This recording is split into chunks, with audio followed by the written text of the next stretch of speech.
নমস্কার, সালাম, আদাব। সবাই কেমন আছেন? নিশ্চয়ই ভালো আছেন। আমিও ভালো। আজকে রান্না করব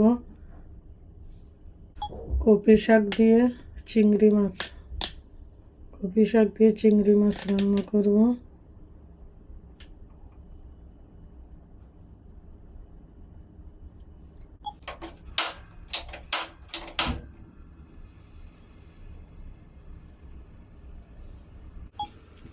দিয়ে দিচ্ছি তেল,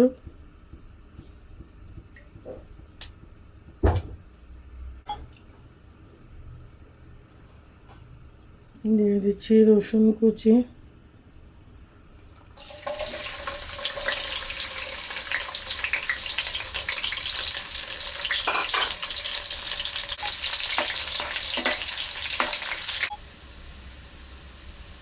দিয়ে দিব পেঁয়াজ কুচি। যখন লাল হয়ে গেলে দিয়ে দিব পেঁয়াজ কুচি।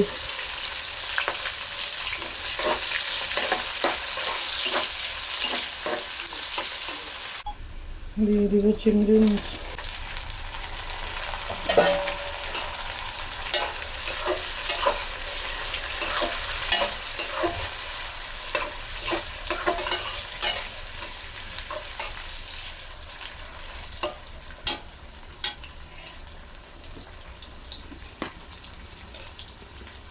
দিয়ে দেব লবণ।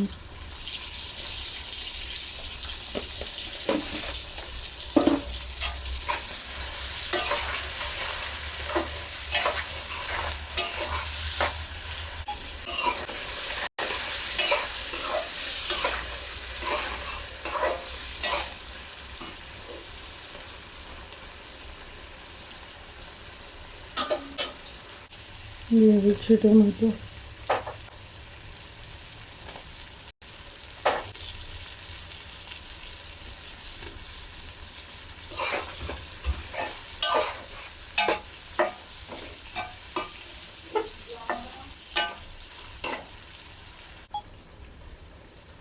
দিয়ে দিচ্ছি হলুদ।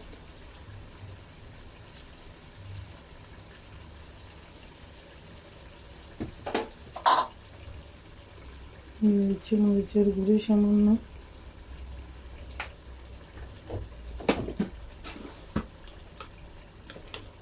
দিয়ে দিব ধনিয়ার গুঁড়ি।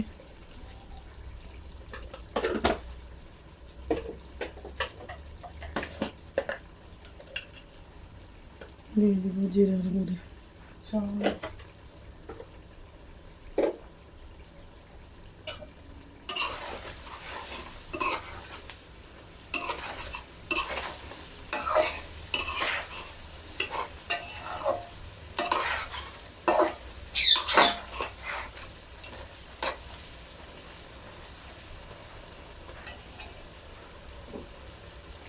দিয়ে দিব পানি কষানোর জন্য।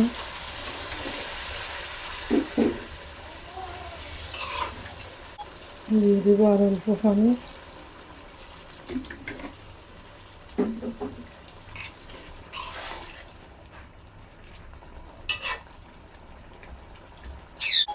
দিয়ে দিব কপি শাক।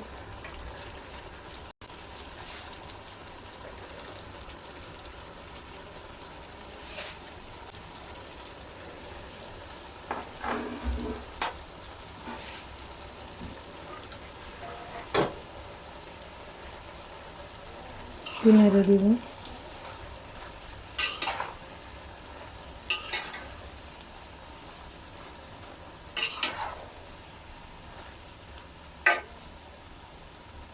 থাক।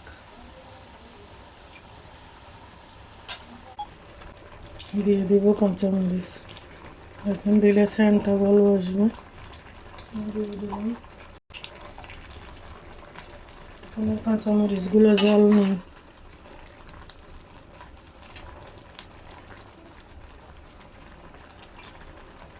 দেখছেন শাকগুলো মজে গেছে। কতগুলো শাক দেখছিলাম একদম কমে গেছে। ঢাকনাটা দিবেন না, ঢাকনাটা দিলে কালো কালো হয়ে যাবে শাকের কালার। তাই আমি ঢাকনি ছাড়াই বানালাম। এখন লবণটা চেক করে দেখব লবণ হয়েছে কিনা।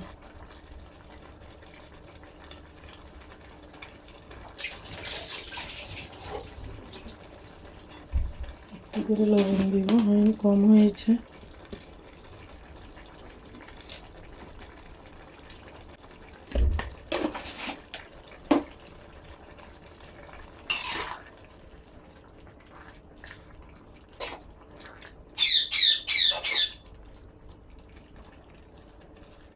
এখন আমার তরকারি হয়ে গিয়েছে, শাক দিয়ে চিংড়ি মাছ কপি শাকের তরকারি। এখন পরিবেশন করব।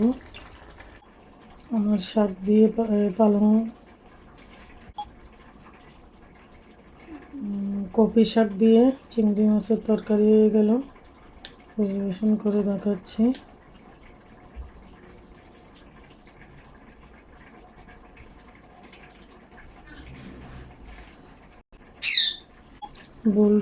ভুল হলে ক্ষমা দৃষ্টিতে দেখবেন, জানি না, নতুন নতুন করতেছি তো তাই ক্ষমা করে দিবেন ভুল হলে। ওকে, সবাইকে নমস্কার, সালাম, আদব, ভালো থাকবেন, বাই।